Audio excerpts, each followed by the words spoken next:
Back to the Bible దగ్గరికి రావాలా, ఆయన సన్నిధిలో మోకరించి మనం ప్రార్థన చేయాలా.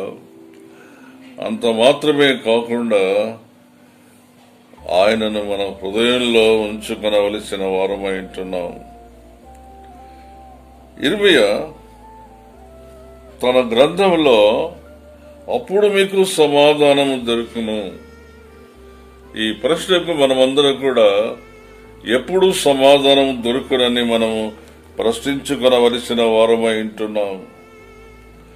ఈ వాక్య 16వ వచనంలో 5 ప్రాముఖ్యమైన మాటలున్నాయి. నిలిచి, స్టాండ్ అనగా వెయిటింగ్. రెండవది చూడుడి, లుక్ టు ద లార్డ్. మూడవది పురాతన మార్గమును విడిచిపెట్టుడి. నాలుగవది ప్రభు దగ్గర విచారించుడి. ఐదవది మేలుకొలుపు మార్గమేదో తెలుసుకునుడి, ఆ మార్గంలో మీరు నడుచుకునుడి. ఆరవది. ఈ 6 విషయాలు మనం క్లుప్తంగా ధ్యానం చేసుకుందాం.